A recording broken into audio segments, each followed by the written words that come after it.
Our next speaker is Urias from the Coatesville Community Coordinator. Thank you. Good morning. Good morning. Thank you, Chief Walker, for the introduction. And I think we can all agree that community policing is a big part of everything that we're trying to do here. So we appreciate your efforts, and we look forward to working with you more. So again, my name is Urias Cole, and I work for Second Century Alliance as the Coatesville Community Coordinator. So why am I here? Second Century Alliance formed to ensure Coatesville's Second Century be prosperous and for residents and businesses. Coatesville Area Partner for Progress and the Chester County Economic Development Foundation got a grant from Wells Fargo to do an implementation plan that would bring residents better access to resources and better availability. Coatesville, as we all know, sets a mark on development projects that include streetscapes, real estate development, neighborhood enhancements, and economic opportunity. The resident-driven initiative that I'm here to implement was started by the residents. We surveyed residents. They gave us input as to problems they identified in their community and what they'd like to see come out of that. Based on that, there were 4 key focus areas that they came out to: resident engagement, jobs and economic opportunity, youth empowerment, and community safety. So, for resident engagement, it's basically trying to get residents to know one another, to do what you guys are doing here, coming out to events, being involved, knowing your neighbors, and having more vested interest in your neighborhood. I think one of the issues that we have in Coatesville is that there are a lot of things happening, but our communication channels aren't so strong right now, and we need to try to figure out a way to centralize that so we can all better effectively communicate and know what's happening. We need better channels to inform residents, better transparency, better information sharing amongst the non-service providers we have here, and that's kind of the things that we're working on to build resident engagement. Parks and recreation is something that we truly think will make a big impact in the city. I think we can all agree that if our kids have places to play, it helps with their socialization, it helps form their imaginations, and really gives them something to do outside of just after-school programs, which are vital as well. We're working with different friends groups in the parks to not only take care of the parks, but also help plan events for things that they want to see for their kids. Home ownership is a big issue that we have in Coatesville. We just heard about the lack of available residential areas. And what we're trying to do is work with the vacant properties in Coatesville, figure out how we can turn them into areas or homes that residents in Coatesville can own.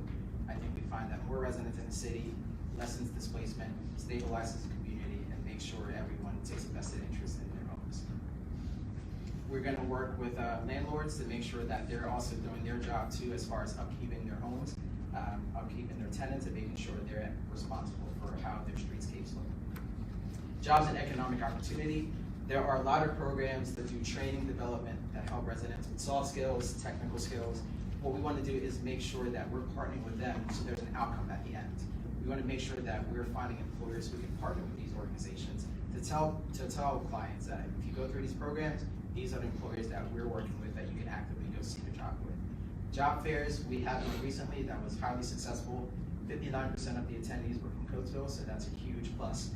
What we want to make sure we do is recruit employers who fit the demographics of the people who are coming to these job fairs. So anything from warehouse jobs to executive jobs, and we also want to make sure we're bringing employers who are actively hiring residents. Transportation is a big issue in the city. We need to identify gaps in service and provide increased access to get people jobs outside of the city, but also bring people in the city to work as well. Entrepreneurship. I think a lot of residents have great ideas for businesses that can work here. They may not have the capital. So how can we do something like a Shark Tank where residents come up with ideas and we find the right business for Coatesville? So I'm not just talking about a liquor store, a corner store, but the right kind of business that's really going to uplift and help this community. Youth empowerment. One of the biggest priorities I have here is we have a lot of youth programs available. They're not either being transparent enough for what's happening, we're not sharing what's happening, or there's just not enough recreation programs. Parks, like I mentioned, we're working on revitalizing. something like movies, YMCA, arts, music, community center, things like this are what really help expand youth recreation programs and provide a lot of resource to kids. Coatesville Area School District, Chester County Economic Development Council, they're doing a lot of great work with STEM.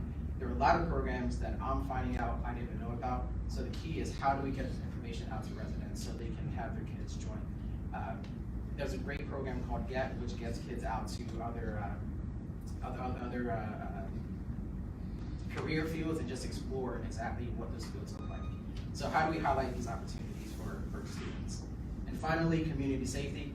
The chief just spoke about partnering with the different events happening in the city, and I think that's excellent.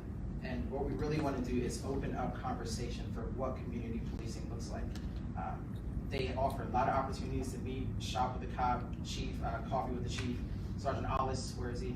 Sergeant Ollis, there he is. I can't find anybody to say a bad word about Sergeant Ollis. This man is out in Coatesville, working every day, doing things that you may not know about, but behind the scenes, if you look deep enough, Sergeant Ollis is part of it. So that's the kind of community policing that we're looking to enhance. And basically, I think that community policing happens if we can successfully accomplish the other three things that we're trying to accomplish: resident engagement, jobs and economic opportunity, youth empowerment. If we can kind of figure out how to do those, I think we'll find the community policing or community safety portion coming in right underneath that as well. So those are the 4 key areas that we're working on. Our cards at the table. In front of you are the implementation plans that we're hoping will bring about the revitalization that we hope to see. So with that, I am going to pass this off to a young lady who I've been working with very closely on the Parks and Rec side of things, and their foundation does great work, which I'm sure she's going to tell you a little bit more about. So I'd like to introduce Kimberly Day Hardy from the Reading Rhino Health Foundation.